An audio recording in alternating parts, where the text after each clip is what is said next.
আমি আজকে এই ব্যাংক যেটা এখানে যে ব্যাংকের কথা বলতে আসছি, লাইফ ইন্স্যুরেন্সের কথা বলে লোক দেখাই, অথচ আমার লাইফের কোনো গ্যারান্টি নাই। আল্লাহ বলে তোর লাইফের গ্যারান্টি নাই, কিন্তু তোর গুনাহ মাফের গ্যারান্টি আমি আল্লাহ দিচ্ছি। আজকের এই মাহফিলটা আমাদের জন্য একটা ইন্স্যুরেন্স। আল্লাহ কিসের ইন্স্যুরেন্স? আল্লাহ বলে তোর কবরের ইন্স্যুরেন্স, তোর কবরের ইন্স্যুরেন্স। তোর হাসরের ময়দানে যেখানে ছেলে বাবারে চিনবে না, সন্তান মারে চিনবে না, স্ত্রী স্বামী থেকে পালাই যাবে। ইয়াউমা ইয়াফিরুল মারউ মিন আখিহি ওয়া উম্মিহি ওয়া সাহিবাতিহি ওয়া বানি। এই দিন কিয়ামতের দিন সন্তান মা থেকে, বাবা থেকে, সন্তান পালায়া যাবে, বাবা মা সন্তান থেকে পালায়া যাবে, সবাই ইয়া নফসি করবে। আল্লাহ বলে তোর আজকে যে দারাগার হাটে নবীর আগমনের মাহফিল হয়, নবীর আলোচনা হয়, মসজিদের মসজিদ দরুদ শরীফ পড়তেছস, সুবহানাল্লাহ আলহামদুলিল্লাহ বলে বলে ডিপোজিট গুলা জমা দিতেছস, ওই ডিপোজিট গুলা আমি আল্লাহ সঞ্চয় করে রাখতেছি।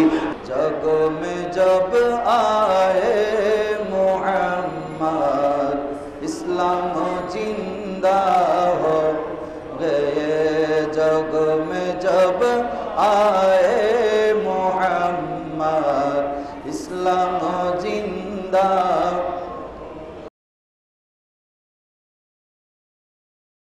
फिर आवाज सुनছে रहमानी व रहमकुमुल्लाह ताला। अस्सलामु अलैकुम व रहमतुल्लाहि व बाराकातुहू। আল্লাহ পাক রব্বুল আলামিনের কুদরতের দরবারে সর্বপ্রথমে অসংখ্য অগণিত শুকরিয়া জ্ঞাপন করছি যে রব্বুল আলামিন আমার মতো একজন গুনাহগারকে আল্লাহ পাক রব্বুল আলামিন প্রিয় হাবিবের আজকের নূরানি মাহফিলে আপনাদের সাথে বসে কয়েকবার দরুদ শরীফ পড়ার সুযোগ দিয়েছেন। সবাই মহব্বতের আওয়াজে বলি আলহামদুলিল্লাহ। নবী দু জাহান সরওয়ারে কায়নাত মালিক ও মুখতার নবী নবী মুহাম্মদ রাসূলুল্লাহ সাল্লাল্লাহু তাআলা আলাইহি ওয়াসাল্লামের নূরানি রওজায়ে আতহারে লক্ষ কোটি দরুদ আর সালামের হাদিয়া পেশ করছি। আপনারা যারা এসেছেন, বিশেষ করে আমি মহল্লাবাসীর প্রতি অনুরোধ করব, যেহেতু এটা মহল্লার পক্ষ থেকে মাহফিল, তাই ওনাদের এই মাহফিলে এসে বসা এটা আল্লাহ এবং রসুলের পক্ষ থেকে ওনাদের জন্য হক। এখন আমি মাহফিল একটা আমার ঘরে মেহমান আসবে, আমি ঘরে নাই, তাহলে এটাকে মেহমানদারি হলো? জোরে বলেন হলো? আর এটা নবীর মাহফিল, এটা কার মাহফিল? নবীর মাহফিল। আমরা আহলে সুন্নাত ওয়াল জামাতের আকীদা অনুযায়ী যেখানে আল্লাহর হাবিবের মাহফিল হয় সেখানে আল্লাহর হাবিব উপস্থিত থাকে। আল্লাহর হাবিবের নূরানি নজর ওই মাহফিলের প্রতি থাকে। সেখানে যে দরুদ এবং সালাম হয়, সেই সালামের উত্তর আমার রাসূল নবুয়তের জবানে প্রদান করেন। আমরা তো মারা নবীর মাহফিল করছি না, হায়াতুন নবীর মাহফিল করছি। কোন নবী? হায়াতুন নবী। নবী এখনো জিন্দা এবং থাকবেনও জিন্দা। কিভাবে আছেন এটা হাদিস করলে বুঝবে। অনেকের কাছে বুঝে আসে না, না বুঝলে বুঝাই নিতে হবে। না বুঝলে কি করতে হবে? ফোরকা নিয়ে গেলে ছেলেগুলো দিনে দিনে কোরআন শরীফ পড়া শিখে না, হুজুরের কাছে বুঝাই নিতে হয়, তারপরে পড়তে হয়, তারপরে সবক দিতে হয়, তারপরেই না শিখবেন। এখন আপনি না পড়েই নিজে নিজে হুজুর বনে গেলে তো সমস্যা, বুঝেন না? ডাক্তারের পিছনে পিছনে ঘুরলে কি ডাক্তার হওয়া যায়? এই জন্য অপারেশন করতে গিয়ে দেখা যাবে রোগীর পেটের ভিতরে সুইয়ের বান্ডিল রেখে চলে আসছে, সুতার বান্ডিল রেখে। এদের অবস্থা এখন এরকম। সেজন্য আমি মহল্লাবাসীর কাছে বিনীত অনুরোধ করব, আপনারা মাহফিলে আসুন, বসুন। তাবরুক এগুলো হচ্ছে মাহফিলের একটা অংশ। আলহামদুলিল্লাহ এই জায়গার মধ্যে সেই জিনিসটা নিয়ে কোনো টানাটানি নেই। আমি মহল্লাবাসীকে মোবারকবাদ জানাই এবং মসজিদের পরিচালনা কমিটি যারা আছেন, মুরব্বী নিজাম, আল্লাহ পাক তাদের হায়াতে, এলমে, আমলে বরকত দান করুন। তো আমি যে আয়াতে করিমা তেলাওয়াত করেছি এটা প্রসিদ্ধ আয়াত, সবাই মোটামুটি জানেন। বিশেষ করে মিলাদুন নবীর মাস আসলে আহলে সুন্নাত ওয়াল জামাতের আলেমরা এই আয়াতটা তেলাওয়াত বেশি করেন। আল্লাহ পাক রব্বুল আলামিন কোরআনে কারীমের মধ্যে এলান দেন, কুল রাসূল আপনি বলে দিন না, ইন কুনতুম তুহিব্বুনাল্লাহ, তারা দাবি করতেছে তারা আমি আল্লাহকে মহব্বত করে, আমি আল্লাহকে মহব্বত করে। যদি তারা আমাকে মহব্বত করে এই কথা যদি তারা দাবি করে, তখন তাদেরকে বলবেন আমি আল্লাহ তাদের মহব্বত তখনই কবুল করব। আপনি তাদেরকে বলেন ফাত্তাবিউনি, তাহলে আমি নবীকে ভালোবাসো, আমি নবীর ইত্তেবা অনুসরণ করো। সুবহানাল্লাহ।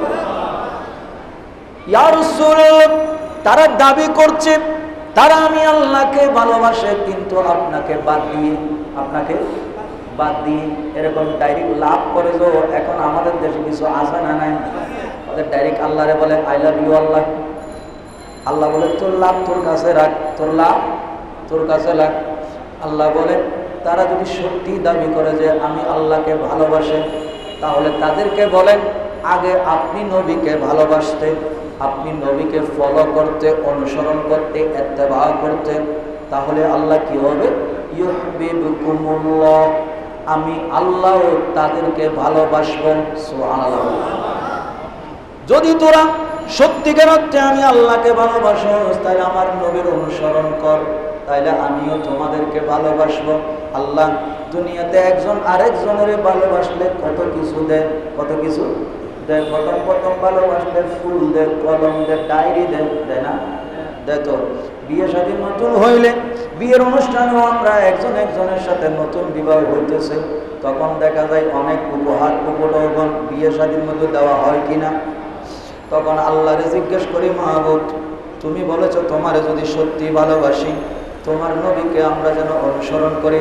আল্লাহ তোমার নবীকে যদি অনুসরণ করি তুমি আমাদেরকে ভালোবাসবা, আমাদেরকে ভালোবাসলে তুমি আমাদেরকে কি দিবা? তখন আল্লাহ বলে ওয়ায়াগফির লাকুম যুনুবাকুম, আমি আল্লাহ এমন আল্লাহ তোদের জীবনের সমস্ত গুনাহ আমি আল্লাহ মুহূর্তে মাফ করে দিব। এর চাইতে বড় উপহার আর আছে? জোরে বলেন। দুনিয়াতে আসার সময় মাসুম ছিলাম, কি ছিলাম?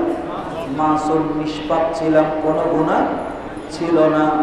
এখন দুনিয়াতে আসলাম, 60-70 বছর হায়াত পেলাম, দুনিয়াতে কত কিছু করলাম, 2 নম্বর জিনিসের 1 নম্বর বলে বিক্রি করে দিলাম, কথায় কসম করলাম, মানুষের সাথে সিটিং বাটপারিও করলাম, মসজিদ থেকে বের হয়ে গীবত করলাম, মসজিদের ভিতরেও গীবত করলাম, আসি না নাই? এরকম ভাইয়ের হক, মার হক, সন্তানের হক, কত হক সঠিকভাবে আদায় করতে পারলাম না। এখন আল্লাহ বলে তোর জীবনের সঞ্চয়পত্র বলতে কিছু নাই, সঞ্চয়পত্র কিছু নাই, তোর সঞ্চয়পত্র নাই। এখন পাস করবি, জীবনের শেষ বয়সে গিয়ে করবি কি? আমাদের দেশে ইন্স্যুরেন্স আছে না? আমাদের লাইফ ইন্স্যুরেন্স না? কি ইন্স্যুরেন্স? লাইফ ইন্স্যুরেন্স মানে লাইফের গ্যারেন্টি। লাইফের কি? অথচ নিজে কখন মরে যাব তার কোনো গ্যারেন্টি। আর বীমা কোম্পানি আমাদেরকে ইন্স্যুরেন্স দিয়ে গ্যারেন্টি দেয়, আপনি এই হলে এই পাবেন, এই হলে এই পাবেন। কত প্রকারের লোক, কত প্রকারের। কিছুক্ষণ আগে ফেসবুকে দেখলাম আমার এক ভাই শেয়ার দিছে, কোনো একটা ব্যাংকে বলে অ্যাকাউন্ট করা ফরজ। তারা ন বুঝে ভালো, বাকি কেন বুঝে নেবেন, ফেসবুক শরীর তো বুঝে নেবেন।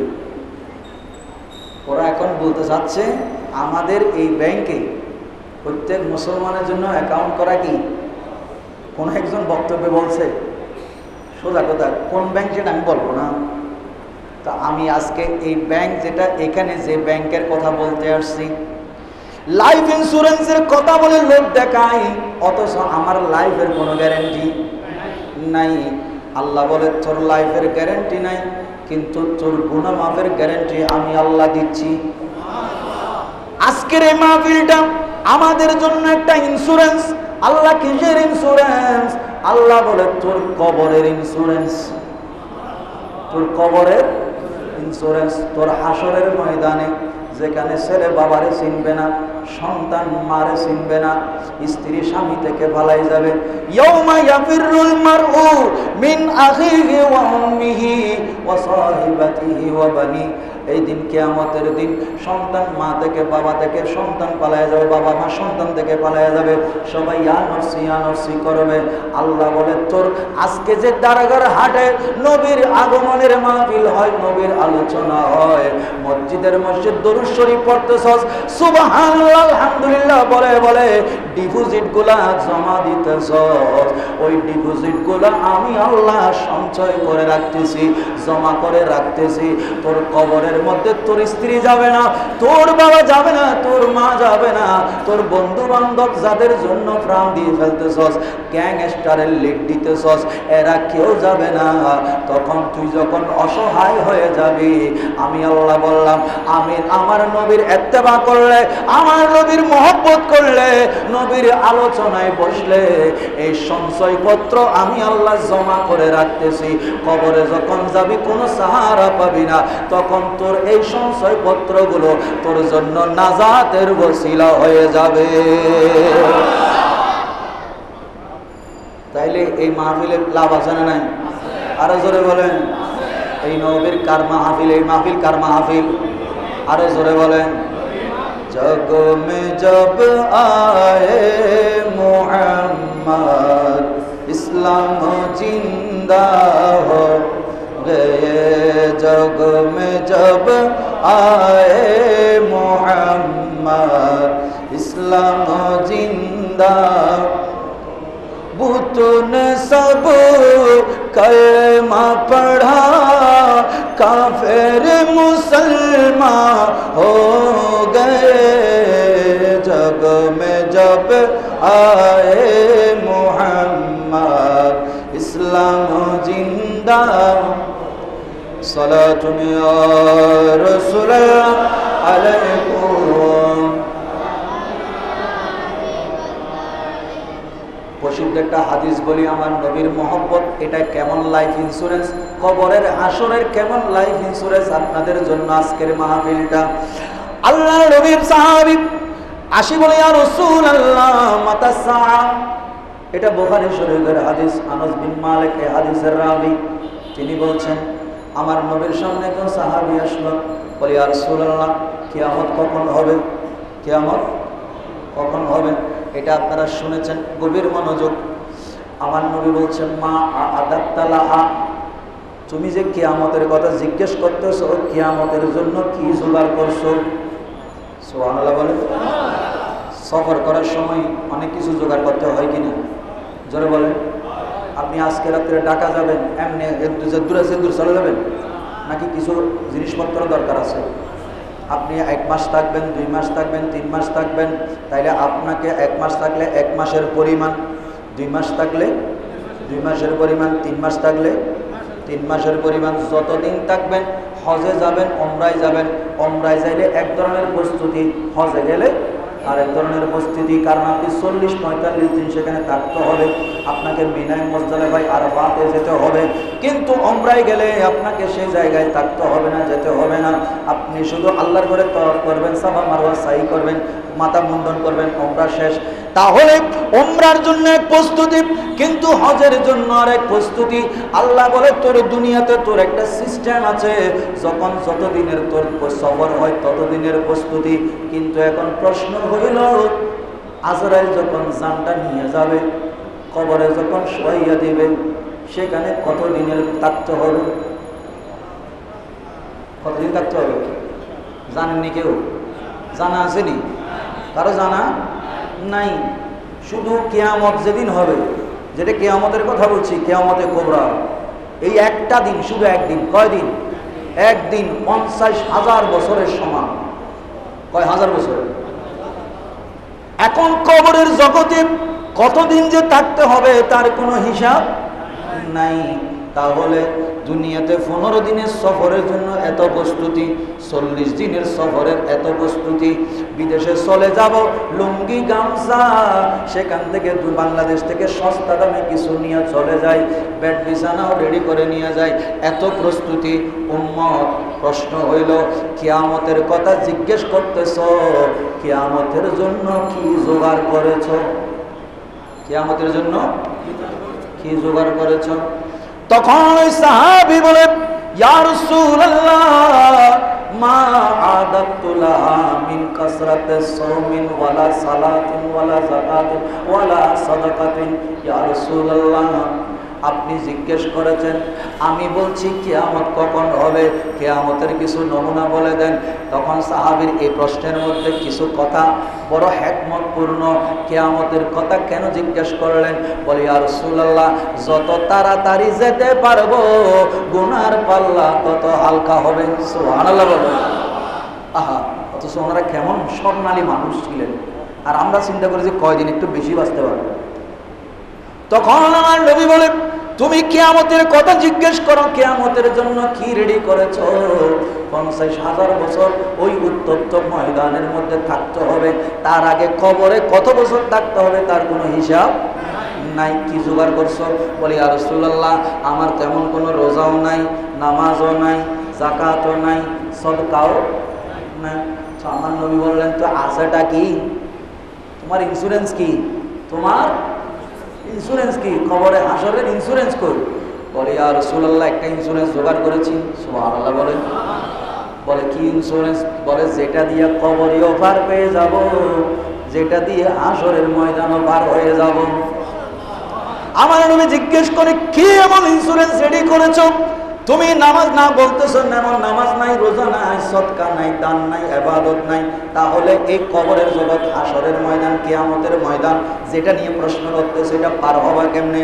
বলে, ইয়া রাসূলুল্লাহ, ইন্নী উহিব্বুল্লাহ ওয়া রাসূলা, আমার একটাই ইন্স্যুরেন্স, আমি আল্লাহ এবং রাসূলকে মন থেকে ভালোবাসি। আল্লাহ এবং রাসূলকে, ওমা, তো আল্লাহকে রাসূলকে ভালোবাসলে তোমার ইন্স্যুরেন্স শেষ? বলি, ইয়া রাসূলুল্লাহ, এটা ফিক্সড ডিপোজিট। এটা কি ডিপোজিট? Fixed deposit. এটা দিয়ে পার হওয়া যাবে, এটা আমি গ্যারেন্টি দিতে পারবো। আমার নবী মুস্কি হেসে বললেন, মান আহবাবতা, তুমি বলেছো নামাজ তেমন নাই, রোজা তেমন নাই, সদকা তেমন নাই, আল্লাহ এবং রাসূলকে ভালোবাসো, তুমি সেই কারণে বলে, ইয়া রাসূলুল্লাহ, এই একটাই আছে আমার, একটাই ফিক্সড ডিপোজিট। বলে, যাও, তুমি যাদেরকে ভালোবাসো কিয়ামতের দিন তাদের সাথে তোমার হাসর হবে। জোরে বলেন সুবহানাল্লাহ। তাইলে আল্লাহ এবং রাসূলের ভালোবাসার, নবীর ভালোবাসার এই মাহফিল আমাদের জন্য কি ফিক্সড ডিপোজিট? সুবহানাল্লাহ বলেন। আল্লাহ রাসূলকে মোরা ভালোবাসি, আল্লাহ রাসূলকে মোরা ভালোবাসি, তাই তো মোরা জান্নাতের অধিকারী, তাই তো মোরা জান্নাতের অধিকারী, আল্লাহ রাসূলকে মোরা ভালোবাসি। সালাতুন ইয়া রাসূলুল্লাহ আলাইকুম। এখন আমরা যারা আছি, এই সাহাবীর এই কথার মাধ্যমে আমাদের আসলে সাহাবীরা ভুল করলে এটা আল্লাহ প্রকাশ করেছে, অথচ আমরা কত গুনাহ করেছি আল্লাহ প্রকাশ করেছে? জোরবান করেছে? এখন প্রশ্ন হলো, মাবুদ, দুনিয়ার মানুষ এত গুনাহ করে, তুমি প্রত্যেকের দোষ গোপন করে রাখো, কিন্তু সাহাবীরা কোনো কারণে একটা ভুল করলে সেটা প্রকাশ করে দিয়েছ। কারণটা কি? এদেরকে না তুমি বলেছ রাদিয়াল্লাহু আনহুম ওয়া রাদু আন, তারা তোমার উপরে সন্তুষ্ট, তুমি আল্লাহ তাদের উপরে সন্তুষ্ট। যার উপরে যে সন্তুষ্ট হয় তার গুনাহ তো, তার দোষ তো সব সময় লুকাই রাখে। আল্লাহ তুমি সাহাবীদের দোষগুলো কেন প্রকাশ করেছ? বলে, সাহাবীদের দোষ বলিও না, তাদের যে ভুলগুলো হয়েছে এগুলো আমি প্রকাশ করে আমার নবীর গুনাহগার উম্মতদেরকে বাঁচানোর ব্যবস্থা করে দিয়েছি। তাহলে সাহাবায়ে কেরামের ভুল উম্মতের জন্য ইহসান, উম্মতের জন্য ইহসান। তারা আমার নবীকে যেভাবে ভালোবেসেছে, আমরা কি পারবো? আমরা কি পারবো? এই সাহাবী কিয়ামতের কথা জিজ্ঞেস করে আমার নবী থেকে আমাদের জন্য একটা উত্তর বের করে নিয়েছেন। কারণ আমরা যদি এখন আল্লাহর দরবারে উপস্থিত হই, আল্লাহ বলে কিয়ামতের ময়দান থেকে বাঁচার জন্য, জান্নাতি হওয়ার জন্য কি কি এনেছো দাও, তখন দেখা যাবে আল্লাহ বলেন, মালুম মসজিদে 50 বছর নামাজ পড়ছি। কি করছি? নামাজ পড়ছি। দারগাহান মসজিদে মাঝে মাঝে নামাজ পড়ছি। ও রমজান মাসে রোজা রাখছি, হজও করছি। আল্লাহ বলে যে এদিকে দে, আমল নামা দেখাইলো। বলে দেখছস নি, তোর আমলের চাইতে গুনাহ বেশি, আমলের চাইতে গুনাহ বেশি। তো এখন পার পাবি কেমনে? বলে এখন আর বাঁচার কিছু নেই, বলারও কিছু নাই, এখন তুমি যা জানো তাই করো। সুবহানাল্লাহ বলে। তো বান্দা একটারে বলে, আল্লাহ বলবে এই তারা জাহান্নামে দে, পড়ে দে, জাহান্নামে দে। তখন বান্দা এটা জোরে জোরে চিৎকার করে কাঁদবে। এটা বুখারীর হাদিস। আল্লাহর নবী বলছেন ওই বান্দা সেদিন কিয়ামতের মাঠে জোরে জোরে চিৎকার করে কাঁদবে। আল্লাহ বলে তুই গুনাহ করেছিস, তোর পাল্লা এদিকে বাড়ি, সেই জন্য তোরে জাহান্নামে যেতে বললাম। দোজখের ফেরেশতারে বললাম এটারে জাহান্নামে পাঠা। তখন বলে জোরে জোরে কান্না করবে। আল্লাহ বলে কাঁদোস কেন? হ্যাঁ, কাঁদোস কেন? ওই আল্লাহ না কাঁদি কি করতাম, না কাঁদি কি করতাম। দুনিয়াতে মানুষের কথা রাখে নাই, মানুষের কথা রাখে নাই, কেউ কথা রাখে নাই। কিন্তু মাবুদ তুমি তো এমন কথা বলেছিলে, তোমার কথাগুলো তো বড় মজার ছিল, শুনেছিলাম তুমি বড় দয়াবান, যত গুনাহ করুক না কেন তুমি নাকি গফুর, তুমি নাকি সত্তার, তোমার নাম ক্ষমাশীল, তোমার নাম দোষ গোপনকারী। তো তোমার নাম যদি এরকম হয়, প্রতিদিন শুনতাম বিসমিল্লাহির রহমানির, প্রতিদিন শুনতাম আর রহমানির, তুমি রহমান তুমি রহিম।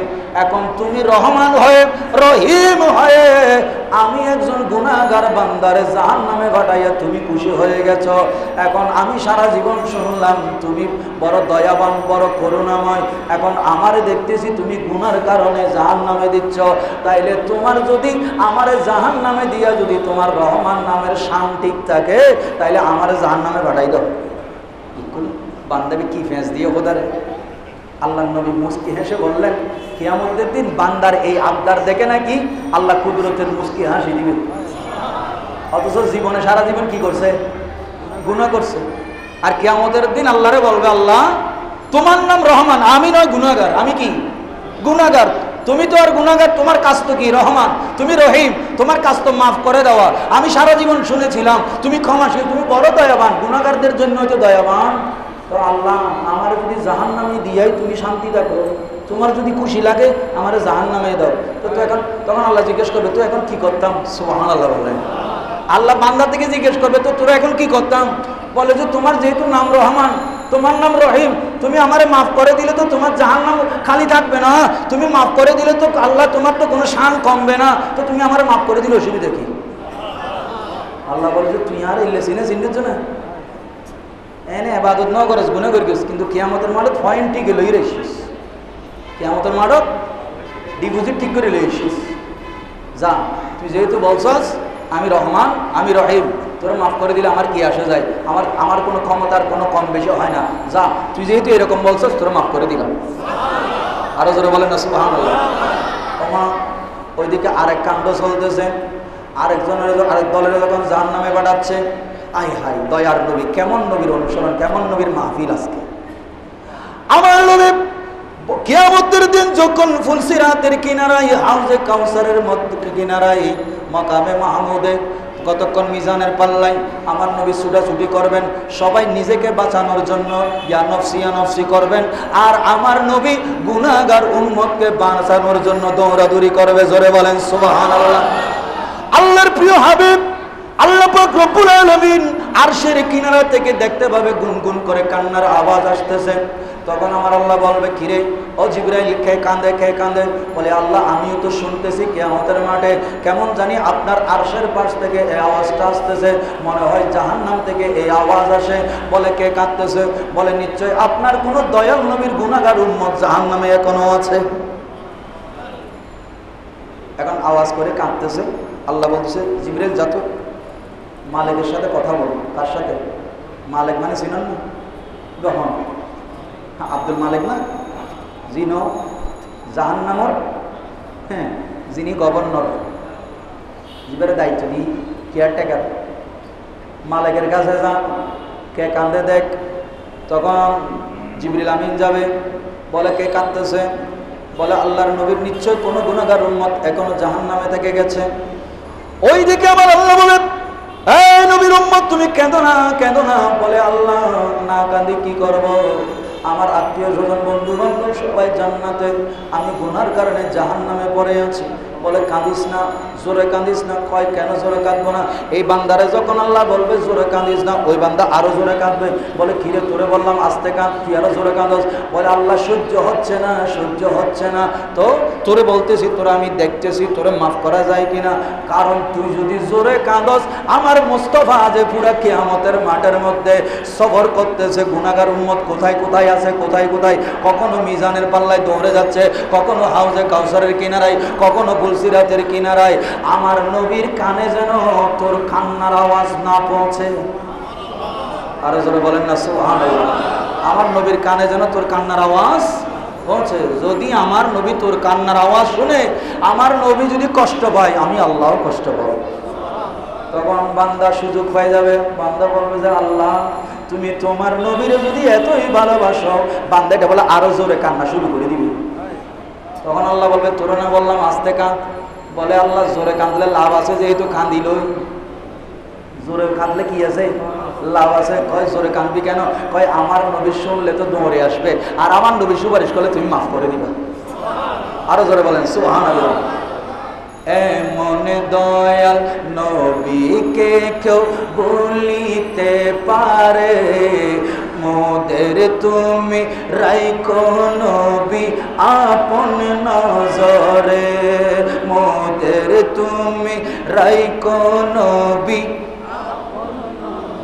জান্নাতে রাখিও নবী, জান্নাতে রাখিও নবী আপনার খেদমতে, মোদের জন্য কান্দেন নবী ওই মদিনাতে, মোদের জন্য কান্দেন নবী ওই মদিনাতে। সালাতুন ইয়া রাসূলুল্লাহ আলাইকুম। আমার নবীর আজকের এই মাহফিলটা আমাদের জন্য যেন নাজাতের ওসিলা হয়। সবাই বলে আমিন। আজকে আমার এলাকার দারবাহাটের মুরব্বিয়ান আজম, মসজিদ পরিচালনা কমিটি এত সুন্দর একটা আয়োজন করলো। এই মাহফিলে বসলে হয়তো আজকে আমরা কোনো সময় নবীকে দেখি নাই। যদি মহব্বত আর এখলাস থাকে, নবীর মহব্বতের উপরে, অনুসরণের উপরে যদি জীবন কাটাইতে পারে, হতে পারে আজকের মাহফিলের ওসিলায় যে মদিনাওয়ালারে সবাই একবার দেখার জন্য পাগল ছিল, ওই মদিনাওয়ালার দিদার নসিব হয়ে যাবে। আমার নবী হলো এমন নবী, উম্মতের আমল তিনি দেখেন সবই। সুবহানাল্লাহ। আল্লাহ নিজেই বলছেন সূরা তাওবার 105 নম্বর আয়াত। আল্লাহ বলছেন, ও মুমিনরা আমি তোমাদের আমলগুলা দেখি। ফাসায়ারাল্লাহু আমালুকুম ওয়া রাসূলুহু ওয়াল মুমিনুন। আল্লাহ তোমাদের আমল যেগুলো দারগাহাট মসজিদে মহল্লা কমিটি করছে, যারা এখানে এসেছে, আল্লাহ বলছেন আমি তাদের সমস্ত আমল দেখতে পাচ্ছি। আর শুধু আমি দেখি না, তোদের সমস্ত আমল আমার নবী দেখেন। তোদের সমস্ত আমল আমার নবী দেখেন। শুধু নবীরে নয়, যে মুর্শিদের দামান ধরেছেন, উনি যদি হক মুর্শিদ হয়, উনিও ওনার মুরিদের আমল দেখেন। আরো জোরে বলেন না সুবহানাল্লাহ। এটার দিকে যাব না, আমার যেহেতু সাবজেক্ট একটাই, ইন কুনতুম তুহিব্বুনাল্লাহ, আল্লাহরে সবাই ভালোবাসি এই কথা বলি মুখে। এটার অনুসরণ লাগবে নবীর মাধ্যমে। এটার অনুসরণ কি? নবী ছাড়া আল্লাহ পাওয়া। আর নবী ছাড়া আল্লাহ পাওয়া। কিন্তু আমাদের দেশের মধ্যে কিছু মানুষ আছে, কয় নবীর ওসিলা ধরি চাইলে শিরক হবে। কি হবে? আচ্ছা ये तो कल आकीदर होता है, कल न हो ले कहने बोलो माले हो करी तो आरा तो इल्ले आरा जो आकीदे क्लियर न ताले आरा बसर सोई दे दिए फल हाला बोले लाभ हो ना। नो नो পাকিস্তানে একজন আল্লাহর ওলি আছেন বেলুচিস্তান প্রদেশে। ওনার নাম হযরতে বুল্লে শাহ। কি শাহ? না মাথার কাইতা। বুল্লে শাহ। পাহাড়ের উপর ওনার মাজার। কিসের উপরে? আরে আল্লাহর ওলিরে কি না পারে। দ্বিতীয় বিশ্বযুদ্ধের সময়, কোন বিশ্বযুদ্ধ? দ্বিতীয় বিশ্বযুদ্ধের সময়, এই দ্বিতীয় বিশ্বযুদ্ধ যেখানে জাপানের নাগাসাকি আর হিরোশিমাতে আমেরিকা পারমাণবিক অস্ত্র দিয়ে যেই ক্ষতি করেছে, এখনো পর্যন্ত হিরোশিমা নাগাসাকিতে বাচ্চা হলে দেখা যায় যে কোনো না কোনো সাইড এফেক্ট রয়ে গেছে। যেমন আমাদের কিছুদিন আগে করোনা গেছে, কি গেছে? করোনা গেছে। এই করোনার সময় আমরা ডোজ 1টা 2টা 3টা, অনেকজন 4 ডোজও নিয়েছি। কয় ডোজ? 4 ডোজও নিয়েছে, অনেকেই 3 ডোজের মধ্যে বুস্টারও নিয়েছে। এখন দেখা যাচ্ছে 2 বছর অতিবাহিত হয়েছে, এখন মানুষের শরীরের মধ্যে বিভিন্ন প্রকারের রোগ দেখা যাচ্ছে। এটা হচ্ছে ওই করোনার ডোজের কি প্রভাব, সাইড এফেক্ট। অনেকের অ্যালার্জি হচ্ছে, অনেকের হাঁপানি, যাদের টান আছে তাদের টান বেড়ে গেছে, অনেকের বিভিন্ন ধরনের স্কিন ডিজিজ হচ্ছে। এটা হচ্ছে ওটার সাইড এফেক্ট বর্তমানে আমরা পাচ্ছি। এখনো পর্যন্ত সেই 1942 সনে যেই বোমা মেরেছিল হিরোশিমা নাগাসাকিতে, এখনো পর্যন্ত সেটার এফেক্ট জাপান ভোগ করতেছে।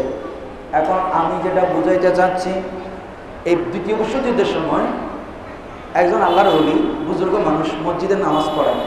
ফজরের নামাজের পরে উনি বের হয়েছেন হাঁটতে রেল স্টেশনে। কোথায়? রেল স্টেশনে। তো সেই সময় ব্রিটিশের সৈন্যরা সেখানে পাহারা দিচ্ছে ভারতের। তো ওখানে ওই বুজুর্গ সকালবেলা বের হয়ে হাঁটতে হাঁটতে কি করতেছে? তসবিহ পড়তেছে।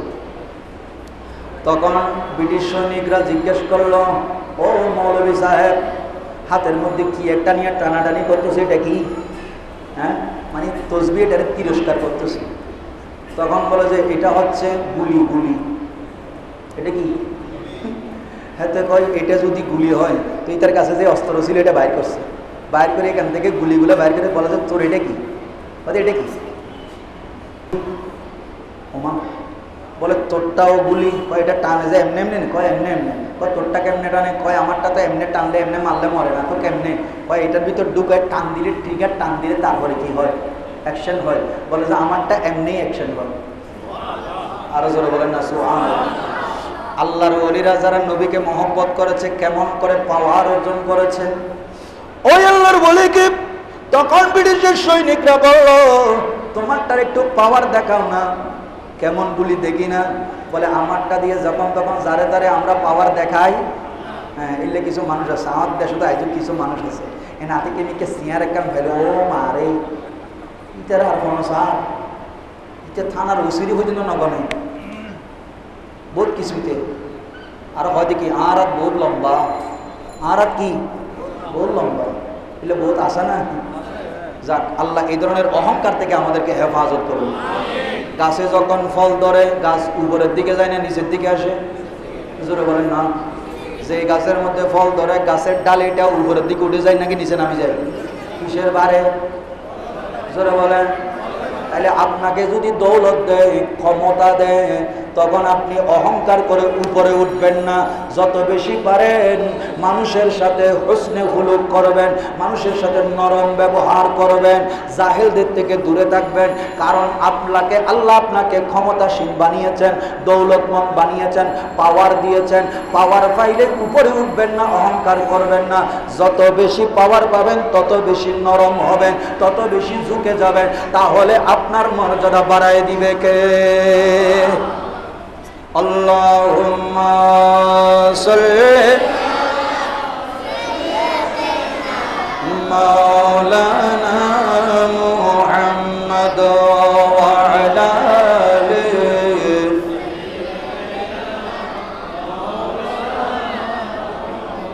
তো বলে যে আচ্ছা আমারটা দিয়ে যখন তখন পাওয়ার আমরা দেখাই না, আমরা মুসলমানদের ভিতরে এই নিয়ত আছে। বলে তখন বলে যে আমারটা দিয়ে দেখবা আমারটা কেমন পাওয়ার দেখা।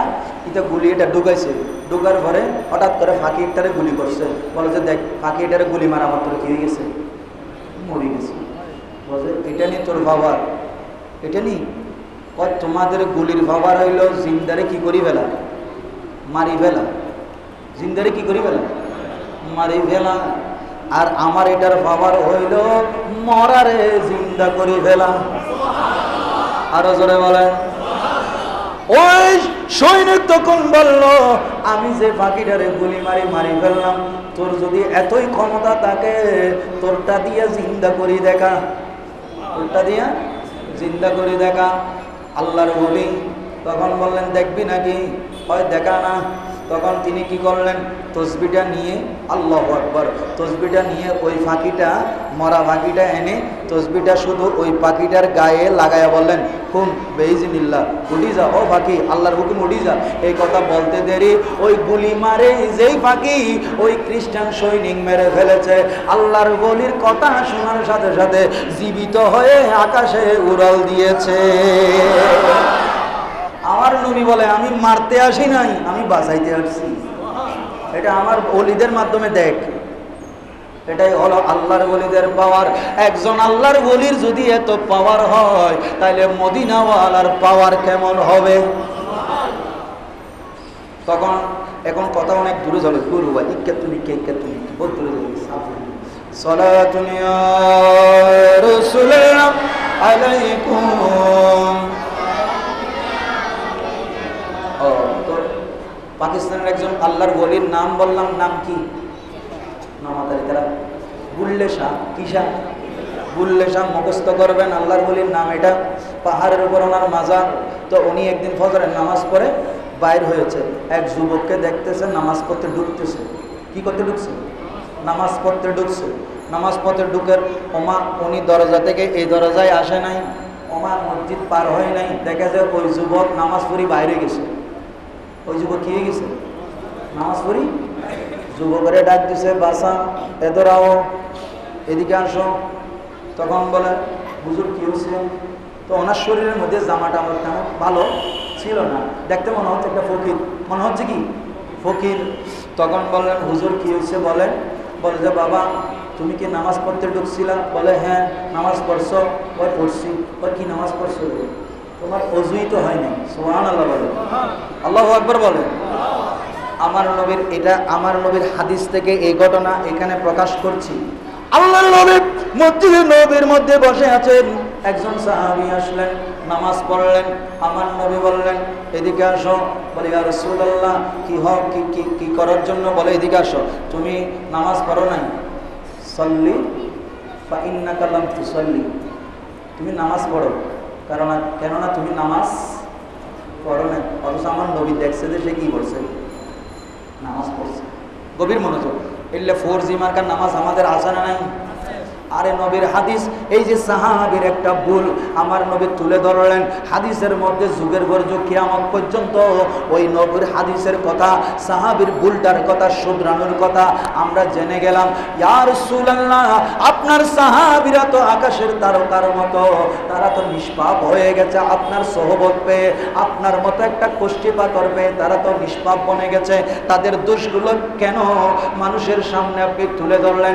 বলে, উম্মত তাদের ভুলগুলো শুধরানোর মাধ্যমে, তুলে ধরার মাধ্যমে আমি আমার উম্মতকে কিয়ামত পর্যন্ত বাঁচিয়ে দিয়েছি। এতলাই সাহাবীদের ভুল ধরা হারাম। সাহাবীরা ভুল করেছে এই কথা বলা কি হারাম? কারণ তাদের উপরে সন্তুষ্ট কে? তারা কার উপরে সন্তুষ্ট? এই সার্টিফিকেট আমরা দিয়েছি না আল্লাহ দিয়েছে? আরো জোরে বলেন, কে দিয়েছে? সাহাবীদের ভুল নিয়ে কথা বলা, দোষ, তারা পাপী বলা, তারা গুনাহ করেছে, এই কথাগুলো বলা, এটা হারাম। এটা কি হারাম? যেখানে আল্লাহ সার্টিফিকেট দিয়েছেন, বান্দা তোর কোত্থেকে মৌলবী, তোর একটা কোত্থেকে পাওয়ার হয়, আল্লাহর দেওয়া সার্টিফিকেটের উপরে তুই হাত ঢুকাস। এইরকম একটা দল আমাদের দেশেও আছে না নাই? আমরা যখন বলি সাহাবীরা আমাদের ন্যায় বিচারের মানদণ্ড, তখন তারা বলে সাহাবীরা আমাদের মানদণ্ড নন। নাউজুবিল্লাহ বলেন, আরো জোরে বলেন। এখন সাহাবী নামাজ পড়লেন, আমার নবী বলছেন, সল্লি কামা ইন্নাকা লাম তুসাল্লি, নামাজ আবার পড়ো। নামাজ পড়ো নাই। তখন সাহাবী আবার নামাজ পড়লেন, নামাজ শেষ করলেন, আবার নবী ডাকলেন, বলি, ইয়া রাসূলুল্লাহ এবার হয়েছে। আমার নবী বলছেন, সল্লি ফা ইন্নাকা লাম তুসাল্লি, তুমি আবার নামাজ পড়ো। নামাজ পড়ো নাই, নামাজ পড়ো নাই। আজকে এখানে যারা বসে আছেন, 4G গতিতে রুকু সিজদা যেরকম দেন, 2 মিনিটের ভিতরে 8 রাকাত শেষ, আছে না? আরো জোরে বলেন, আছে না? সুবহান রাব্বিয়াল আলা। হুজুরে একবার না বলার আগে ওনার 3 বার বলা শেষ। কয়বার বলা শেষ? 3 বার বলা শেষ। এমনি 4G গতিতে রুকুতে যায় আর উঠে। আল্লাহর নবী সাহাবীর এই কাণ্ড দেখে আমার নবী বলেন, আবার নামাজ পড়ো। নামাজ পড়লেন। নামাজ পড়ার পরে অত্যন্ত হুজুরি সময় নিয়ে সাহাবী নামাজ পড়ে আমার নবীর কাছে আসলেন। আমার নবী বলছেন, এইবার তুমি তোমার নামাজকে পরিপূর্ণ করেছো। জোরে বলেন সুবহানাল্লাহ। এখান থেকে আমাদেরকে শিক্ষা দিলেন, উম্মত নামাজ নিয়ে তাড়াহুড়া করো না, কারণ এই নামাজ হলো মুমিনের মেরাজ। তো আল্লাহ যে বলেছেন আল্লাহর ভালোবাসা চাইলেন নবীর অনুসরণ, আল্লাহর নবীও বলছেন সল্লু কামা রাআইতুমুনি উসাল্লি, নামাজ পড়বার নিজের মতো না, যেভাবে আমি নবীকে নামাজ পড়তে দেখেছো সেইভাবে ইত্তেবা করবা, অনুসরণ করবা, তাহলে ওই নামাজের মাধ্যমে আল্লাহ খুশি হবে, ওই নামাজ তোমার গুনাহ মাফের ওসিলা হয়ে যাবে। সালাতুনিয়ার মধ্যে হয় কিনা আমরা অনেকে জানি না, সেজন্য নামাজ পড়ার পরেও অন্তরে শান্তি নাই, শরীরে শান্তি নাই, ব্যবসায় শান্তি নাই। নামাজ পড়ি অথচ নিজের চোখকে পরনারী থেকে হেফাজত করতে পারি না, অশ্লীল জিনিস থেকে চোখকে ফিরাইতে পারি না। আল্লাহ কোরআনের মধ্যেই সার্টিফিকেট দিয়েছেন, ইন্নাস সালাতা তানহা আনিল ফাহশাই ওয়াল মুনকার। আল্লাহ বলে তোরা যদি সঠিকভাবে নামাজ পড়স, ওই নামাজ তোদেরকে দুনিয়ার সমস্ত খারাপ অশ্লীল কাজ থেকে বাধা দিবে। সুবহানাল্লাহ বলেন। এখন আমাদেরকে বাধা দেয়নি, জোরে বলেন, বাধা দেয়নি। আমরা ঘুষ খাই অফিসে, বলি যে আমি ওযু করছি, আমি ধরবো না, এখানে ডেস্কের মধ্যে রাখি দাও। এরকম নামাজিও আছে না নাই? এই নামাজি নেবো না, ইয়া খোদার সার্টিফিকেট আল্লাহ, ইতার নামাজ আল্লাহ মিললে না, নামাজের মিললে না, মিলে নাই। তার মানে নামাজে ভেজাল আছে না, আছে না, আছে না? নামাজে ভেজাল আছে, কারণ তার নামাজটা যেভাবে আল্লাহ বলতেন নবীকে দেখে পড়তে বলছে সেভাবে পড়া হয় নাই।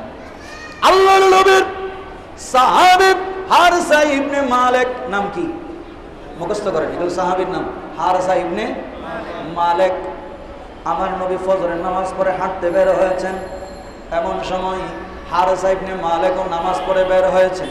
আমার নবী জিজ্ঞেস করেন, ও হারসা কাইফা আসবাহতা, তোমার সকালটা কেমন হয়েছে? সুবহানাল্লাহ। তো আমার নবী জিজ্ঞেস করছেন, ও হারসা তোমার ফজরটা কেমন হয়েছে? আমরা বলি কি বলি? Good morning. আমরা কি বলি? গুড মর্নিং, শুভ সকাল। কি সকাল? শুভ সকাল। আসলে ঘুম থেকে উঠে ঘুমের মধ্যে কি কি দেখেছি তার কোনো হিসাব। ঘুম থেকে উঠে বউর সাথে ঝগড়াঝাটিও হয়ে গেছে, এরকমও আছে না, আছে না, আছে না? তখন অথচ শুভ সকাল বললাম, আসলে কি শুভ সকাল না অশুভ সকাল? আমার নবী জিজ্ঞেস করে, কাইফা আসবাহতা ইয়া হারিস, ও হারিস তোমার সকালটা কেমন হয়েছে? তখন হারিস ইবনে মালিক বলেন, আসবাহতু মুমিনান হাক্কান, রাসূল আমার আজকের ফজরটা একজন সত্যিকারের মুমিন হিসাবে হয়েছে। আরো জোরে বলেন। আমার নবীকে বলছেন। তখন আমার নবী বললেন, তুমি কিভাবে জানলা যে কাইফা তুদরিকু, কেমনে জানলা যে তোমার সকালটা বড় সুন্দর হয়েছে, মুমিনে হক হিসাবে হয়েছে?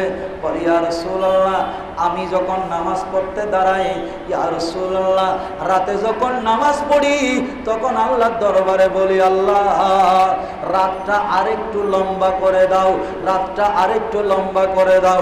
বলে কেন বলো? বলি ইয়া রাসূলুল্লাহ আমি যখন নামাজ পড়ি, আর দেশত কত মারফতি আছে, তো আছে না?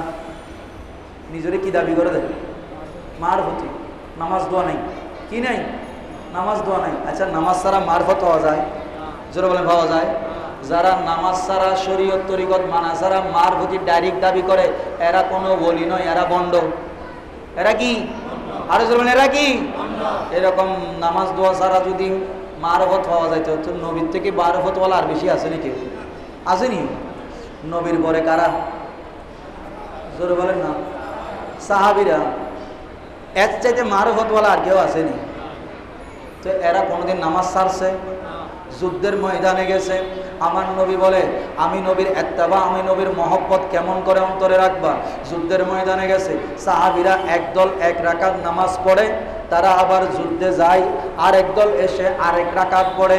তারপরেও আমার নবী বলেন তুমুল যুদ্ধ চলবে কিন্তু নামাজ ছাড়া যাবে। অথচ আমরা ঘরের মধ্যে জাজিম কাটে, আরামে ঘুমাই। ফজরের হয় যে 8টা বাজে, ফজর কয়টা বাজে? আর ফজর নামাজ 6টা বাজে। আল্লাহ দিলে 8টা বাজে দিয়ে না এই 8টা বাজে ফজরের নামাজ পড়ি, নবীর অনুসরণ হয়েছে? জোরে বলেন হয়েছে? এই নবীর অনুসরণ যদি না হয় আল্লাহর ভালোবাসা পাওয়া যাবে? তো আল্লাহ তো সেটাই কন্ডিশন দিলেন, ইন কুনতুম তুহিব্বুনাল্লাহ, যদি সত্যিকার অর্থে আল্লাহকে ভালোবাসো তাহলে আমার নবীর অনুসরণ করো। নবী যেভাবে চলেছেন, নবী যেভাবে হেসেছেন, নবী যেভাবে চুল কেটেছেন, নখ কেটেছেন, নবী যেভাবে জুতা মোবারক পরেছেন, এইভাবে তোমরা আমার নবীকে অনুসরণ করলে আমি আল্লাহ তোমাদেরকে ভালোবাসবো আর তোমাদের জীবনের গুনাহ মাফ করে দিব। এখন আসেন তো সাহাবী হারেসা ইবনে মালিক, তিনি বললেন ইয়া রাসূলুল্লাহ, আমি মুমিনে হক হিসেবে ফজর করেছি। বলে কেমনে কেমনে? বলে ইয়া রাসূলুল্লাহ, আমি যখন রাত্রে গভীর নিশীথে যখন নামাজে দাঁড়াই তখন দুনিয়ার সবাই ঘুমে থাকে, স্ত্রী পুত্র সবাই ঘুম, আমি নামাজে যখন দাঁড়াই। বলে ইয়া রাসূলুল্লাহ, আমি যদিও ঘরের মধ্যে রাত্রে নামাজের মধ্যে দাঁড়াই, কিন্তু ইয়া রাসূলুল্লাহ খোদার ইজ্জতের কসম করে বলছি, আমি নামাজের মধ্যে যখন গভীরভাবে আত্মহারা হয়ে যায় তখন আমি এই দুনিয়ার জমিনে দাঁড়িয়ে আল্লাহর জান্নাত দেখতে পাই। কি দেখতে পাই? জান্নাত দেখতে পাই, জান্নাতীদের খুশি দেখতে পাই। জান্নাতীরা সেখানে কি আনন্দে আছে জান্নাতের ভিতরে, আমি ইয়া রাসূলুল্লাহ সেটা দেখতে পাই নামাজের মাধ্যমে। তখন আমার নবী বলেন, হারেসা তুমি আর কি দেখতে পাও? আমার নবীর সাহাবী হারেসা ইবনে মালিক বলে, ইয়া রাসূলুল্লাহ, আমি সেখানে জাহান্নামীদের জাহান্নামের কষ্ট এবং তাদের বেদনাগুলো আমি নামাজের মধ্যে দেখতে পাই। বলে আল্লাহর নবী গো, শুধু তাই নয়, জান্নাত জাহান্নাম নয়, ইয়া রাসূলুল্লাহ ইয়া হাবিবাল্লাহ, আপনাকে বলতে আমার দ্বিধা নাই, লজ্জা নাই, আমি যখন নামাজে দাঁড়াই আমি আমার আল্লাহর আরশ দেখতে পাই। আরো জোরে বলেন না সুবহানাল্লাহ। এই জন্য আল্লাহর নবী বলেছেন, কলবুল মুমিনে আরশুল্লাহ, মুমিনের কলব এটা আল্লাহর আরশ। আরো জোরে বলেন না সুবহানাল্লাহ। আমার নবী খুশি হয়ে গেল হারিস ইবনে মালিকের কথা শুনে। আমার নবী বললেন, ওয়াকুলতাল হাক্কা, তুমি সত্যি বলেছ, তোমার সুবহটা তোমার ফজরটা মুমিনে হক হিসেবে হয়েছে। কদ আরাফতা, তুমি এখন আরিফ বিল্লাহ হয়েছ, তুমি আল্লাহকে সত্যিকার অর্থে চিনতে পেরেছ এবং সমস্ত জগৎ তোমার কাছে আল্লাহ তুলে ধরেছেন। শুধু দুনিয়ার জগৎ নয়, তুমি আল্লাহর প্রতি এমন ফানা হয়েছ, এমন নামাজ তুমি আল্লাহকে উপহার দিয়েছ, আল্লাহ সমস্ত সৃষ্টি জগৎ তোমার চোখের সামনে তুলে ধরে।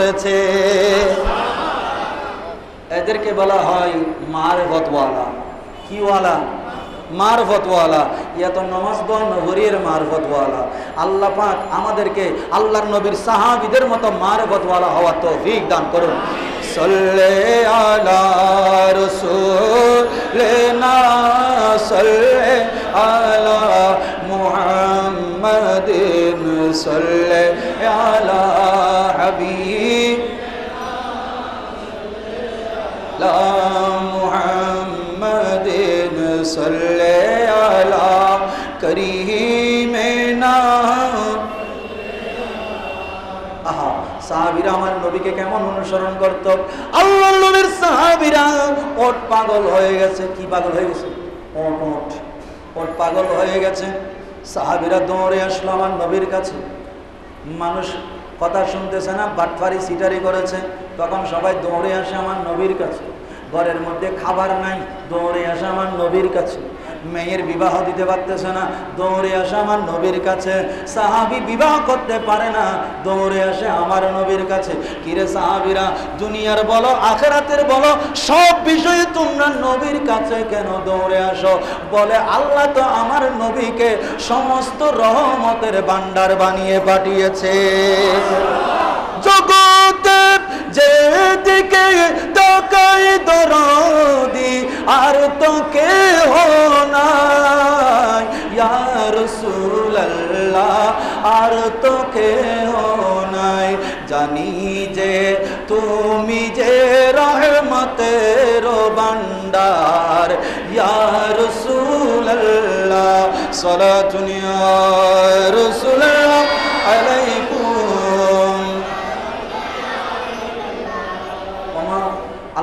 সাহাবীরা দৌড়ে আসলো, বলে ইয়া রাসূলুল্লাহ আমার ওটটা পাগল হয়ে গেছে। কি হয়ে গেছে? ওটটা পাগল হয়ে গেছে। তো ওটটা পাগল হয়ে গেছে, যারা রাকাল আছে তাদের মাধ্যমে শান্ত না করাবা, তোমরা সবাই মিলে একটু চেষ্টা না করবা শান্ত করতে, তোমরা এখানে কেন দৌড়ে এসেছো? বলে ইয়া রাসূলুল্লাহ আপনি না গেলে মনে হয় ওটটা শান্ত হবে না। আয় হায়, কেমন নবীর চিন্তা! তখন আমার নবী বললেন, ও ওট পাগল হয়ে গেছে, তোমার ওর কথা শুনতেছে না, ঠিক আছে চলো। আমার নবী গেলেন। ওমা আমার নবীকে দেখে এই ওট এতক্ষণ পর্যন্ত মানুষের মারার জন্য দৌড়াচ্ছে, সামনে কেউ যাইতে পারতেছে না, খাবার দেওয়া তো দূরের কথা, কাজ করা তো দূরের কথা, যারে দেখে তারে মারে। এমন সময়ের মধ্যে আমার মদিনাওয়ালা নবী দূর থেকে এখন একটু চেহারার সাথে ওটের সাথে চোখে চোখে হয়েছে, ওট সাথে সাথে আমার নবীকে দেখে নাচতে শুরু করেছে। আরো জোরে বলেন না সুবহানাল্লাহ। নাচতে শুরু করলো। আমার নবী কাছে গেল, ওটের চেহারার দিকে তাকাইলো, ওটকে বলল নাচতেছ কেন? বলি ইয়া রাসূলুল্লাহ যেই নবীকে পেয়ে কুল কায়নাত খুশিতে নাচে, আমি কেন নাচবো না? আমারও নবীও তো আপনি। তাহলে আমার নবী ওটের ভাষাও বুঝে, ওটের ভাষা, পেয়ারার ভাষা, ফাঁকির ভাষা। কিন্তু আমাদের দেশের মোল্লায় বলে আমার নবী ক ক আলিফ বা জানতো না। আরে মা মা মা, আমার নবী বলে আলিফ বা চিনত না। কোথায় ওট পর্যন্ত নবীরে চিনে, আর আন্তর্জাতিক ক্ষতি সম্পন্ন শাইখ নবী বলে আলিফ বা চিনে না। এখন বলেন এদের সাথে থাকলে ফিক্সড ডিপোজিট যেটা করলাম ইমানের, নবীর ভালোবাসার ফিক্সড ডিপোজিট যেটা করলাম, এটা থাকবে না, যাবে। আরো জোরে বলেন। হাতে ধরে কেউ নিজের টাকা বিলাই দিতে চায়নিও। ইমান বড় দামি জিনিস, নবীর ভালোবাসা এটা বড় দামি জিনিস, এটা যেখানে সেখানে বিলাইয়া দিবেন না। দুনিয়ার সামান্য ক্ষমতা আর টাকার লোভে, পদের লোভে এই ইমান বিক্রি করে দিবেন, প্রয়োজনে জীবন দিবেন। প্রয়োজনে কি দিবেন? তখন ওই উট আমার নবী বলে তুমি থামো। আমার নবীর কথা শুনে ওটের আনন্দ থামলো, ওট থেমে গেল। থামার পরে আমার নবী বলে তুমি এত পাগলামি করছো কেন? বলি ইয়া রাসূলুল্লাহ আমার মালিক আমার সাথে অন্যায় করেছে, সেজন্য। বলি ইয়া রাসূলুল্লাহ আজকে যদি পাগলামি না করতাম তাহলে আপনি নবুয়তের রাসূল তো আমাকে দেখার জন্য ছুটে আসতেন না। তাহলে পাগল হইলে এরকম হন, পাগল হইলে এরকম হন যেন মদিনাওয়ালা এখানে চলে আসে। আব্দুর রহমান জামির মতো পাগল হন, যে আব্দুর রহমান জামি বারবার ডুবতে চেয়েছে। আমার নবী বলে আব্দুর রহমান জামিরে আমার মদিনায় ডুবতে দিও না। বলে ইয়া রাসূলুল্লাহ দুনিয়ার হাজারো গুনাহগার পর্যন্ত ঢোকার সুযোগ পায়, আব্দুর রহমান জামি তো আপনার একজন পাগল। যিনি নাত লিখেছেন, এই নাত লিখার পরেই তিনি আমার নবীর দিদার পেয়েছেন। যে রহমত কুন নজর বরহাল জারম ইয়া রাসূলুল্লাহ গরিবম বেনওয়ায়ম খাকে সারম ইয়া রাসূলুল্লাহ। সুবহানাল্লাহ বলেন। তিনি আমার নবীকে বলছেন ইয়া রাসূলুল্লাহ দুনিয়ার কত ধনী মানুষ, গরিব মানুষ, ফকির মানুষ, গুনাহগার মানুষ সবাই মদিনায় যাইতে পারে, আমি যতবারই যাই মদিনার গভর্নর তাদের সৈন্য পাঠিয়ে আমারে বারবার পাঠাইয়া দেয়। ইয়া রাসূলুল্লাহ এই যে ফলের জুরি মদিনায় রপ্তানি হয়, আমি ফলের জুরির ভিতরে করেও যাইতে চাইলাম, তারপরও গভর্নর কেমনে কেমনে আমারে চিনে ফেলে, আমারে কোনো মতে মদিনায় যাইতে দেয় না। তখন মদিনার গভর্নর এইভাবে একবার দুইবার তিনবার স্বপ্ন দেখানোর পরে মদিনার গভর্নর আমার নবীকে জিজ্ঞেস করো, গো নবুয়তের রাসূল আপনি রহমতের নবী, যত গুনাহগারী হোক না কেন আপনি নবীর ছোঁয়া পেলে সে জান্নাতি হয়ে যায়। আব্দুর রহমান জামি তো আপনার একজন আশেক, আমিও জানি। তিনি বারবার মদিনায় আসতে চাইলে আপনি বাধা দেন কেন? বলে সে আমার এমন আশেক যে আশেকরা দুনিয়ার সমস্ত উম্মতরা সালাম দিয়ে চলে যায়, আমি রাসূল সালামের উত্তর দিই, এতটুকুতেই থেকে যায়। কিন্তু আব্দুর রহমান জামি আমি নবীর এমন আশেক, উনি যদি আসে মদিনায় রওজায় এসে যখন আসসালাতু ওয়াসসালামু আলাইকা ইয়া রাসূলুল্লাহ বলে যখন সালাম দিবে, খোদার কসম আমি নবী আর রওজায় থাকতে পারবো না, আমাকে অবশ্যই আব্দুর রহমান জামির সাথে দেখা করতে হবে। আশেক হইলে এরকম হন, পাগল হইলে উঠের মতো হন, আশেক হইলে গাজী দ্বীন মিল্লাতের মতো হন, আশেক হইলে ইমামে আলা হযরতের মতো হন। নবীকে নবীর দরবারের নিজেকে নবীর দরবারের কুত্তা বানাই দেন, দেখবেন মদিনাওয়ালা আপনার দিদার দিয়ে দিয়েছে। জোরে বলেন সুবহানাল্লাহ। সালাতুন ইয়া রাসূল আলাইকুম চশমে রোশন কুনজে খাকে আউলিয়া तब बीनी ज़िब्तदा ता इंतहा सलातुन या रसूलल्लाह अलैकुम। आहा সাহাবীরা আমার নবীর কত তাজিম, কত আদব, কত অনুসরণ কিভাবে করত। আল্লাহর নবীর সাহাবী হযরতে যায়েদ ইবনে আরকাম রাদিয়াল্লাহু তাআলা আনহু, আমার নবী তিনি বললেন, তোমরা যদি আমাকে জিজ্ঞেস করো আমার নবী কেমন ছিল, আমি যায়েদ ইবনে আরকাম বলতে পারবো না। বলে কেন? আপনি নবীর সাথে উঠা বসা করেছেন, যুদ্ধের ময়দানে গিয়েছেন, নবীর সাথে নাস্তা করেছেন, সাহাবায়ে কেরামের সাথে বসে নবীর ওয়াজ নসিহত শুনেছেন, আপনি কেন বলতে পারবেন না যে নবী কেমন ছিল? বলে আমরা তো নবীর প্রতি এমন আদব রাখতাম, চোখ তুলে নবীর দিকে তাকাই তো লজ্জা করতাম। সুবহানাল্লাহ বলেন। কেমন নবীর পাগল ছিলেন সাহাবায়ে কেরাম, কেমন করে অনুসরণ করেছেন। আজকে আমরা নবীর শানে মিলাদুন নবী করলে, নবীর তারিফ করলে কয় বেদাত, ফতেগাড়ে লাঠি সুটা নিয়ে বাধা দেয়। এরাও আবার মুসলমান দাবি করে, এরাও আবার কি দাবি করে? আহা, আমার নবী সাহাবীরা আমার নবীকে কেমন মহব্বত, কেমন আদব, কেমন সম্মান, কেমন অনুসরণ করতেন। হযরতে আনাস বিন মালিক রাদিয়াল্লাহু তাআলা আনহু তিনি বললেন, আমার নবী যখন উমরা করলেন, হজের মৌসুমে হজ করলেন, আমার নবীর চুল মুবারক ফেললেন। চুল মুবারকগুলো যখন ফেলতেছেন, সাহাবীরা সবাই আমার নবীর চারিদিকে তাওয়াফ করতেছেন। কি করতেছেন? কার তাওয়াফ? কাবার তাওয়াফ নয়, কাবার তাওয়াফ করতেছে।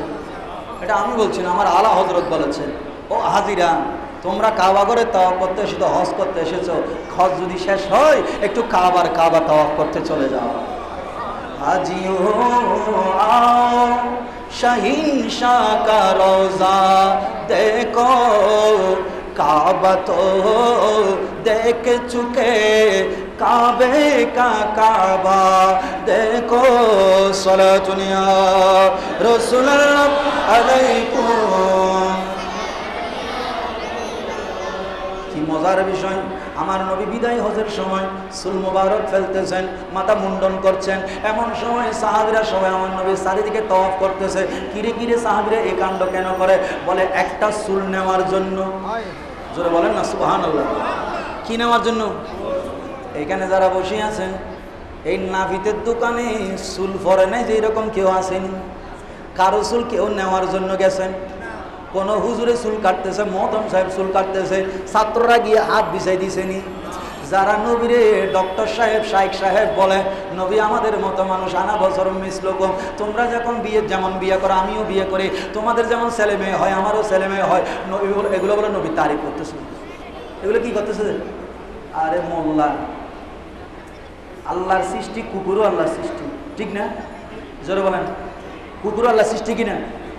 শুকুর এটা আল্লাহর সৃষ্টি না?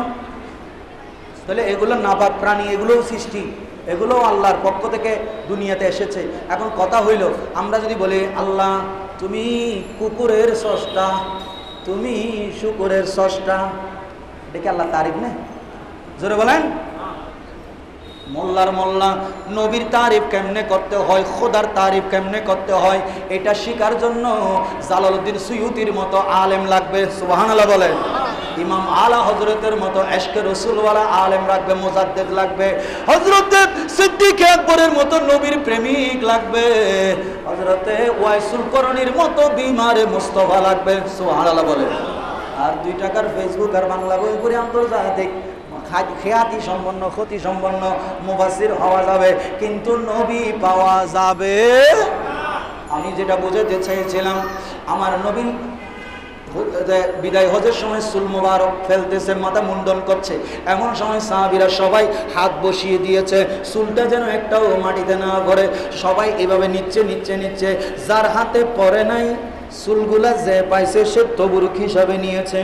আমার নবী বলছেন শরীরের মধ্যে কিছু চুল পড়েছে, আমার নবী মুস্তাফা শরীর মুবারক থেকে চুলগুলা নিলেন। সুবহানাল্লাহ বলেন। যারা উড়ে উড়ে যা পেয়েছে নিয়েছে। এই চুলগুলো আমার নবী সংগ্রহ করলেন। তখন বলে সাহাবীরা, তোমরা যারা নিয়েছো তারা একটু সরো, তারা একটু সরো। এখন নবী তো বলতে পারতেন এই চুলগুলো নিয়ে একটা জায়গার মধ্যে দাফন করে দাও। আমার নবী মুস্তাফা যার জুলফু মুবারকের এমন একটা কসম আল্লাহ করেছেন, ওয়াদুহা ওয়াল লাইলি ইজা সাজা। এখানে ওয়াল লাইলি মানে আমার নবীর কালো বাবরি চুল মুবারক। সুবহানাল্লাহ বলেন। আমার নবী চুল মুবারক গুলো ফেললেন, নেওয়ার পরে বললেন যারা পাও নাই তারা এইদিকে আসো। এখন মোল্লা তুমিও তো মানুষ, মহতম সাহেব তুমিও তো মানুষ, তোমার ছাত্ররে যদি বলো দর এটা তবরুক দিলাম, বলে যে হুজুর অনরাই নসিনীর দিনে অনসুল কিনলে আপনি বের তবরুক লো ফেরত। আমার নবী চুল মুবারক নিয়ে সাহাবীদের মধ্যে সুন্দর করে বন্টন করে দিলেন। সুবহানাল্লাহ বলেন। যারা পাইছে তো পাইনি 1,24,000 সাহাবী, যারা পাইছে তো পাইছে। একটা পাইলে হযরত আবু উবাইদা রাদিয়াল্লাহু তাআলা আনহু আনাস বিন মালিককে বলছে, ও আনাস, শুনেছি তোমার কাছে নাকি আমার নবীর কিছু চুল মোবারক আছে। বলে হ্যাঁ হ্যাঁ হ্যাঁ, আমার কাছে আমার নবীর কিছু চুল মোবারকের তবরুক আছে। বলে আনাস রে, আমাকে আল্লাহ যত ধন দৌলত দিয়েছে সব যদি তোমারে দিয়ে দিই চুলগুলা দিবানি? আরো জোরে বলেন। আমার আনাস বিন মালিক বলে আমার তোমার ধন দৌলতের দরকার নাই। বলে তখন আবু উবাইদা রাদিয়াল্লাহু তাআলা আনহু বলে, আনাস রে তোমার একটা কথা বলতে চাই, আমার নবীর ওই দুই একটা চুল মুবারক আমি আবু উবাইদার কাছে দুনিয়ার সমস্ত সম্পদের চাইতো দামি। এরাই হচ্ছে নবীর পাগল। অমল্লা কোন কিতাবে আছে যে চুল কাটিলে এগুলা তবরুক হিসেবে নেওয়া? হাদিসে আছে? সই হাদিস পড়াও। নবীর পশ্রম মুবারক খাওয়ার জন্য সাহাবীরা কত পাগল ছিল। 3 জন সাহাবী, 2 জন সাহাবিয়া আমার নবীর পশ্রম মুবারক পান করেছে। আমার নবী প্রত্যেক জনকেই জান্নাতের শুভ সংবাদ দিয়েছে। জাহান্নামের আগুন তাদের জন্য কি করে দিয়েছে? আরাম করে দিয়েছে। আরে মোল্লা, জাহান্নামের স্রষ্টা আল্লাহ, কিন্তু আল্লাহ জান্নাতের স্রষ্টা আল্লাহ, কিন্তু এই জান্নাতের মালিক আমার নবীকে বানিয়েছে। তাহলে নবীর যদি চুল মোবারকের এত দাম হয়, নবীর যদি নখ মোবারক, আহা আমিরে মুআবিয়ার মতো সাহাবী, তিনি বলছেন আমি যদি মারা যাই তাহলে আমার নবীর কিছু নখ মোবারক কেটে আমাকে উপহার দিয়েছিল, এই নখগুলো আমার কাফনের মধ্যে দিয়ে দিও, আমার কাফনের মধ্যে দিয়ে দিও। এই ওসিলাই আল্লাহ আমাকে কবরেও আযাব দিবে না। কিয়ামতের দিন আল্লাহ যদি বলে, ও মুআবিয়া কি এনেছো কিয়ামতের ময়দানে বাঁচার জন্য, তখন আমি আমার আল্লাহর সামনে আমার নবীর নবুয়তের নখ মোবারক দিয়া বলবো, আল্লাহ কিছুই আনি নাই, আমি নবীর পাগল ছিলাম, নবীকে ভালোবাসতাম, সেজন্য নবীর কিছু নজরানা তোমার সামনে এনেছে, আল্লাহ আমাকে এগুলার ওসিলাই মাফ করে দাও। জোরে বলেন সুবহানাল্লাহ। এটার নাম মহব্বত, এটার নাম ইত্তেবা। এই জন্য আল্লাহ বলেছেন, ইন কুনতুম তুহিব্বুনাল্লাহ ফাত্তাবিউনি আই তাহবিবহু, যদি আমাকে ভালোবাসো দাবি করো তাহলে আমার নবীকে এইভাবে ভালোবাসো। ভালোবাসতে ইয়াগফির লাকুম যুনুবাকুম, তোদের জীবনের সমস্ত গুনাহ আমি আল্লাহ মাফ করে দেব। যাই হোক, অনেক কথা বলেছি, আরো বলতে গেলে নবীর তারিফের তাজিমের কোনো শেষ নাই। আমার হুজুর আমি আসার কারণে 10 মিনিট ওয়াজ করে শেষ করে দিয়েছি। আমি হুজুরকে বলবো বাকি ওয়াজ শেষ করবেন, এরপরে আমাদের জন্য সবার জন্য দোয়া করবেন। যেহেতু আমি গুনাহগার, আমার তেমন কোনো এলম নাই, বড় বাইরাল বক্তাও নই, বাইরাসও নই, যতটুকু বাড়ি মুস্তাফার গোলামি করার চেষ্টা করি। আল্লাহ যেন এই খেদমতকে কবুল করেন। আরো জোরে বলেন। আপনারা যারা মহব্বত করে মাহফিল এসেছেন, এই মানুষগুলো আজকে দুনিয়ার কোনো তবরুকের লোভে আসে নাই, দুনিয়ার কোনো নেতাকে সম্মান দিতে আসে নাই, এখানে আল্লাহর ঘরে এসে বসেছে শুধুমাত্র আমার নবীর ভালোবাসার কারণে। আরো জোরে বলেন না সুবহানাল্লাহ। আল্লাহ আমাদের সবাইকে বুঝার তৌফিক দান করুন। কষ্ট হচ্ছে না আপনাদের? কষ্ট হচ্ছে না? আল্লাহর নবীর সাহাবীরা আমার নবীকে কেমন অনুসরণ করেছে, মহব্বত করেছে। আমার নবী মদিনায় মুনাওয়ারায় প্রচন্ড গরম পড়ছে, এমন সময় আমার নবী আসতেছে, হঠাৎ করে হযরতে মাসলামা রাদিয়াল্লাহু তাআলা আনহু আমার নবীর সাহাবী, তিনি আমার নবীকে দেখলেন। আমার নবীকে দেখতেছে আমার নবীর শরীরটা গরমের, এখানে ঘাম, যদিও আমার নবী আসার সময় আকাশ কি দেয়, মেঘ ছায়া দেয়, কিন্তু হযরতে মাসলামা রাদিয়াল্লাহু তাআলা আনহু বলে আজকে একটা মনের সুযোগ পাইছি। আমার নবী বলে, ও মাসলামা রে, তোমার মনের খবর আমি নবী জানতে পেরেছি, আমি তোমার ঘরের মধ্যে কিছুক্ষণ একটু রেস্ট করব। সুবহানাল্লাহ। কারণ উম্মতের মনের খবর জানে আমার নবী, ঠিক কিনা? কারণ আমার নবীকে আল্লাহ বলেছেন আন নবিয়্যু আউলা বিল মুমিনিনা মিন আনফুসিহিম। এই নবী জেনে জেনে নবী নয়, এই নবী উম্মতের জানের খবর জানে যে এই নবী। তখন আমার নবী মাসলামাকে বললেন, মাসলামা তোমার ঘরে একটু রেস্ট করব। কি করব? রেস্ট করব। আমার মাসলামা রাদিয়াল্লাহু তাআলা বলে, ইয়া রাসূলুল্লাহ, এটা তো আমার পরম সৌভাগ্য, আপনি রসুলের কদম মোবারক আমার ঘরে আসবে, আপনি রসুলের জিসিম মোবারক আমার ঘরে চাদরে লাগবে। তখন বলে, মাসলামা একটু বিছানা করো, এই প্রচন্ড রোদে আমি একটু আরাম করব দ্বিপ্রহরের সময়। তখন আমার নবীকে হযরতে মাসলামা রাদিয়াল্লাহু তাআলা আনহু ঘরের মধ্যে বিছানা করে দিলেন। আমার নবী সেখানে এখন যেমন মসজিদের মধ্যে ফ্যান চলতেছে, এরপরে গামাচ্ছে কিনা, জোরে বলেন, গামাচ্ছে।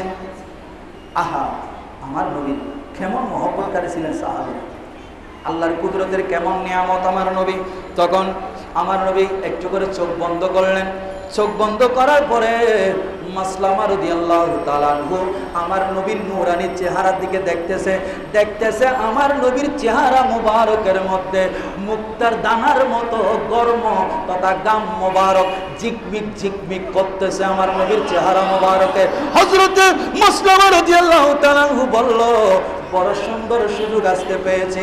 আমার নবীর হাত মুবারক থেকে প্রত্যেকটা লোমের কিনারায় কিনারায় দেখা যাচ্ছে ওই গাম মুবারক গুলো মুক্তার দানার মতো ঝলঝল করে। তিনি কি করলেন, ঘরের কোণা থেকে একটা শিশি বের করে আনলেন। কি বের করে আনলেন? শিশি বোতল বের করে আনলেন। বোতল এনে তিনি কি করতেছে, আমার নবী যেন ঘুম থেকে জাগ্রত হয়ে না যায়, অথচ আমার নবী ঘুমাই নাই, জাস্ট চোখ বন্ধ করে আছে, সাহাবীর মহব্বত দেখতেছে। আমার নবীর সাহাবী হযরতে মাসলামা রাদিয়াল্লাহু তাআলা আনহু ওই গামের বোতলটা আমার নবীর শরীরের মধ্যে এইভাবে লাগাইয়া দেখতেছে পুরোপুরি উঠতেছে না, একটু ডুবতেছে। তখন একটা টুকরা, গাছের টুকরা নিয়ে এভাবে আস্তে আস্তে আমার নবীর থেকে ঘামগুলা নিয়ে বোতলের মধ্যে ঢুকাচ্ছে। আরো জোরে বলেন না সুবহানাল্লাহ। যে মোল্লারা বলে নবীও মানুষ আমিও মানুষ, ও মোল্লা তোর শরীরে গাম বের হইলে বউয়ে লাথি মেরে ফেলাই দিব। ও বোধে গা ধুইয়ে আগে, কি ধুইয়ে? গা ধুইয়ে। সাহাবী বলে, আমার নবীকে আমরা কেমন ভালোবেসেছি, হত্যা করেছি, গাম মোবারক গুলো শিশুর মধ্যে ঢুকাচ্ছে। আমার নবী দেখতেছে মাসলামা রাদিয়াল্লাহু তাআলা আনহু আল্লাহর নবীর গাম মোবারক গুলো শিশির মধ্যে ভরতেছে। আমার নবী চোখ করলেন, মাসলামা কি করতেছো এগুলো? বলে, ইয়া রাসূলুল্লাহ, আমি গরিব মানুষ, শরীরে আতর ব্যবহার করার মতো কিছু নাই। আরো জোরে বলেন না সুবহানাল্লাহ। আমি আতর কিনার মতো পয়সা আমার নাই। ইয়া রাসূলুল্লাহ, আমি দেখতে পাচ্ছি আমার ঘরের মধ্যে পুরো আতরের ডিবু চলে এসেছে। ইয়া রাসূলুল্লাহ, এই গাম মুবারক গুলো একটু কালেক্ট করতেছি। বলে, কেন? বলে, ইয়া রাসূলুল্লাহ, কোনোদিন যদি কোনো অনুষ্ঠানে যাই, কোনো মেহমান হয়ে কারো ঘরে যাই, আমি যেন, আমার পরিবার যেন এগুলো একটু আতর মেখে, যেন সুগন্ধি মেখে, যেন মেহমান হয়ে যেতে পারি। रहमत आलम नबी नूरे मुजस्सम, रहमत आलम नबी नूरे मुजस्सम, সাহাবীরা আতর বানায় সেই নবীজির ঘাম, সাহাবীরা আতর বানায় সেই নবীজির ঘাম। ওয়া মা তৌফিক ইল্লা বিল্লাহ। আসসালামু আলাইকুম ওয়া রাহমাতুল্লাহি ওয়া বারাকাতুহু।